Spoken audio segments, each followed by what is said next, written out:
Honorable Prime Minister.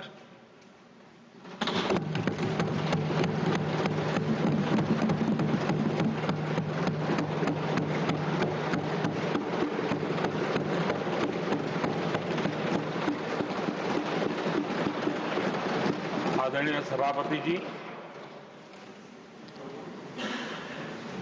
शीतकालीन सत्र का आरंभ हो रहा है और आज सदन के हम सभी माननीय सदस्यों के लिए ये गर्व की पल है आपका स्वागत करना और आपके मार्गदर्शन में सदन के माध्यम से देश को प्रगति की राह पर ले जाने के लिए महत्वपूर्ण विषयों पर चर्चा, महत्वपूर्ण निर्णय और उसमें आपका अमूल्य मार्गदर्शन एक बहुत बड़ा अवसर हम सबके लिए है। मैं सदन की तरफ से, मेरी तरफ से आपको बहुत बहुत बधाई देता हूं, आपका अभिनंदन करता हूं और आपको शुभकामनाएं देता हूं। और मैं विश्वास भी कर देता हूं कि सभी इस सदन में बैठे हुए माननीय सदस्य ये उच्च सदन की गरिमा को संभालते हुए आपकी गरिमा की भी सदा सर्वदा चिंता करेंगे, मर्यादा रखेंगे, ये मैं आपको विश्वास दिलाता हूं।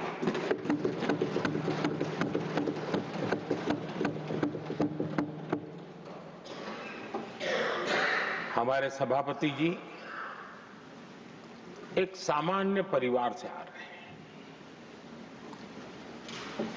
किसान परिवार से निकले हैं और पूरा जीवन समाज सेवा के लिए समर्पित किया है। समाज सेवा ये उनकी निरंतरता रही है। राजनीतिक क्षेत्र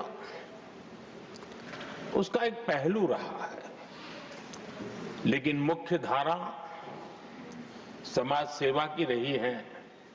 समाज के प्रति समर्पित होकर के जितना कुछ अपने युवा काल से लेकर अब तक वो करते आए हैं, करते रहे हैं, वो हम सभी समाज सेवा के प्रति रुचि रखने वाले लोगों के लिए एक प्रेरणा है, एक मार्गदर्शन है। सामान्य परिवार से, सामान्य समाज से, सामान्य राजनीतिक जहां अलग अलग करवट बदलती रही है, उसके बावजूद भी आपका यहां तक पहुंचना, हम सबका मार्गदर्शन प्राप्त होना, ये भारत के लोकतंत्र की सबसे बड़ी ताकत है।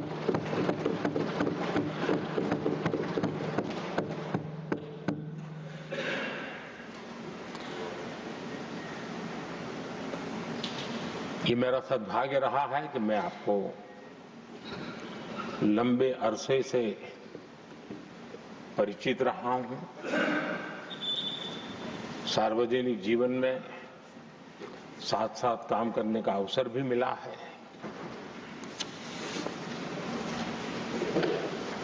लेकिन प्रधानमंत्री के रूप में जब मुझे यहाँ दायित्व मिला और जब मैंने आपको अलग अलग जिम्मेवारियां में काम करते देखा,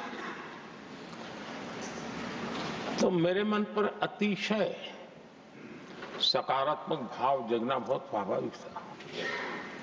क्वायर बोर्ड के चेयरमैन के रूप में हिस्टोरिकली हाईएस्ट प्रॉफिट वाली इंस्टीट्यूशन में कन्वर्ट करना, यानी आपका किसी संस्था के प्रति समर्पण हो तो कितना विकास किया जा सकता है, और कैसे दुनिया में उसकी एक पहचान बनाई जा सकती है, वो आपने करके दिखाया। आपको भारत के कई क्षेत्रों में बहुत कम लोगों को ऐसा अवसर मिलता है। आप झारखंड में, महाराष्ट्र में, तेलंगाना में, पुडुचेरी में राज्यपाल, लेफ्टिनेंट गवर्नर अलग अलग दायित्व संभालते रहे। और मैं देखता था कि झारखंड में तो आदिजाति समाज के बीच जिस प्रकार से आपने अपना नाता बना दिया था, जिस प्रकार से आप छोटे छोटे गांव तक दौरा करते थे, वहां के मुख्यमंत्री बड़े गर्व के साथ इन बातों का जब भी मिलते थे जिक्र करते थे। और कभी कभी वहां के राजनेताओं के लिए भी चिंता होती थी कि हेलीकॉप्टर हो या न हो, इसकी कोई परवाह किए बिना जो गाड़ी है आप चलते रहते थे, रात को छोटे छोटे स्थान पर रुक जाना। ये जो आपने एक अपना सेवा भाव था, उसको राज्यपाल के पद पर रहते हुए भी जिस प्रकार से आपने उसको एक नई ऊंचाई दी, इससे हम भली भांति परिचित हैं। मैंने आपको एक कार्यकर्ता के रूप में देखा है,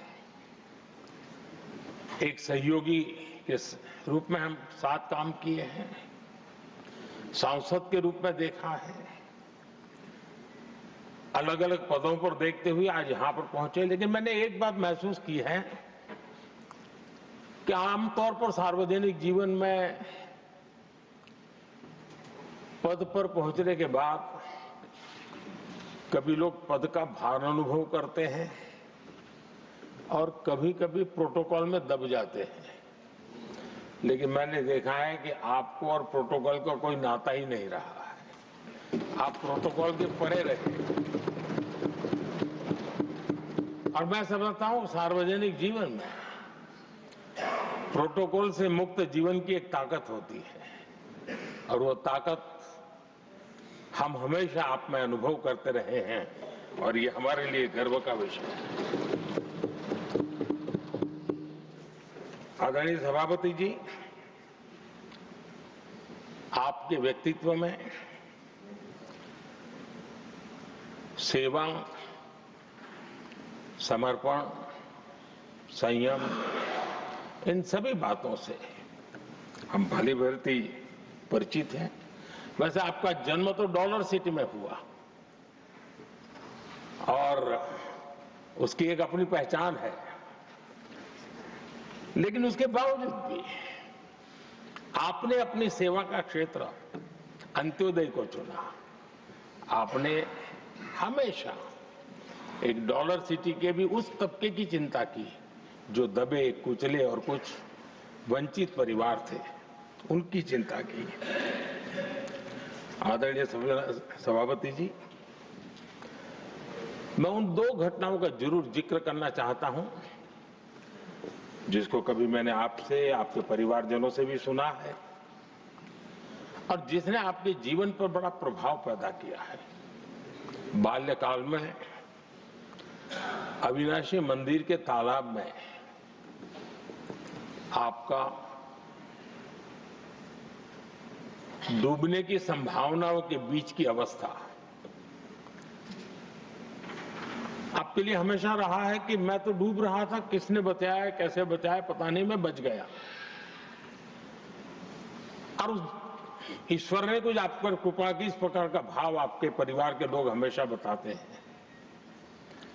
और दूसरा जो हम सब बहुत बारीकी से जानते हैं, जब कोयम्बतूर में लाल कृष्ण आडवाणी जी की यात्रा होने वाली थी, उसके कुछ समय पहले एक भयानक बम ब्लास्ट हुआ, शायद 60-70 लोग मारे गए, भयंकर बम ब्लास्ट था। और उस समय आप बाल बाल बच गए थे। इन दोनों में जब आप ईश्वरीय शक्ति का संकेत देखते हुए अपने आप को समाज के प्रति अधिक समर्पित भाव से काम करने की जो आपने वजह के रूप में उसको कन्वर्ट किया, ये अपने आप में एक सकारात्मक सोच से बना हुआ जीवन का प्रतिबिंब है। आदरणीय सभापति जी, जो एक बात मैं जानता नहीं था लेकिन अभी मुझे पता चला, आप शायद अभी उपराष्ट्रपति बनने के बाद काशी गए थे और आपका काशी का दौरा था, तो एक सांसद के नाते स्वाभाविक रूप से मेरा मन वहां सब कुछ ठीक ठाक हो ही रहता है। लेकिन आपने वहां एक बात बताई जो मैंने सुनी, मुझे मेरे लिए नई बात थी। आपने वहां कहा कि आप वैसे तो नॉनवेज के आदी थे, लेकिन जब पहली बार आप काशी गए थे जीवन में और काशी में पूजा वगैरह की, माँ गंगा को अपने आशीर्वाद प्राप्त किया माँ गंगा से, और पता नहीं आपके भीतर एक संकल्प जगा और उस दिन से आपने तय किया कि आप अब नॉनवेज नहीं खाएंगे। अब ये कोई न कोई सात्विक भाव, कोई नॉनवेज खाने वाले बुरे हैं ऐसा मैं नहीं कह रहा हूं, लेकिन आपके मन में काशी की धरती पर विचार आया, तो एक सांसद के नाते मेरे लिए भी एक स्मरण रखने वाली एक घटना के रूप में मैं उसको हमेशा याद रखूंगा। भीतर कोई न कोई आध्यात्मिक भाव जो इस प्रकार की दिशा में ले जाने की प्रेरणा देता है। आदरणीय सभापति जी, छात्र जीवन से आपकी नेतृत्व सामर्थ्य रहा है। आज राष्ट्रीय नेतृत्व की दिशा में आप हम सब का मार्गदर्शन करने के लिए यहाँ विराजमान है, यह हम सब के लिए गर्व का विषय है। आदरणीय सभापति जी, आप लोकतंत्र के रक्षक के रूप में अपनी जवानी में, युवा अवस्था में, जब किसी को भी सरल मार्ग से जाने का मन कर जाता है, आपने वो रास्ता नहीं चुना, आपने संघर्ष का रास्ता चुना। लोकतंत्र पर आए हुए संकट के सामने मुकाबला करने का रास्ता चुना और आपने आपातकाल में एक लोकतंत्र के सिपाही की तरह जिस प्रकार से लड़ाई लड़ी, साधनों की सीमाएं थी, मर्यादाएं थी, लेकिन जज्बा कुछ और ही था। और वह उस क्षेत्र के सभी, उस सब पीढ़ी के नौजवान आज भी इमरजेंसी के खिलाफ की आपकी जो लड़ाई थी, लोकतंत्र के लिए आपका संघर्ष था, उसमें आपने जन जागृति के जो विविध कार्यक्रमों को अपनाया था, लोगों को जिस प्रकार से आप प्रेरित करते थे, वे हमेशा हमेशा के लिए लोकतंत्र प्रेमियों के लिए एक प्रेरणा देने वाली घटना रही। आप एक अच्छे संगठक रहे हैं, मैं भली भांति जानता हूं। आपने संगठन में जो भी दायित्व संभालने का अवसर आया, आपने उस जिम्मेवारी को चार चांद लगा दिए, अपने परिश्रम से लगा दिए। आपने हमेशा सबको जोड़ने का प्रयास किया, नए विचारों को स्वीकार करने का प्रयास किया, नई पीढ़ी को अवसर देने का प्रयास किया। ये हमेशा संगठन में आपके कार्य की विशारत रही। कोयम्बतूर की जनता ने आपको सांसद के रूप में यहां सेवा करने के लिए भेजा और तब भी आपने सदन में रहते हुए हमेशा उस क्षेत्र के विकास के लिए अपनी बातों को बड़ी प्रमुखता से लोगों के सामने रखा, सदन के सामने रखा। ये आपका लंबा अनुभव सदन में सभापति के रूप में और राष्ट्र में उपराष्ट्रपति के रूप में बहुत ही प्रेरक रहेगा, हम सबको मार्गदर्शक रहेगा। और मुझे पूरा विश्वास है कि मेरी तरह इस सदन के सभी सदस्य इस गौरवपूर्ण पल को जिम्मेवारियों के साथ आगे बढ़ाएंगे। इसी भावना के साथ मेरी तरफ से, सदन की तरफ से आपको बहुत बहुत शुभकामनाएं देता हूं।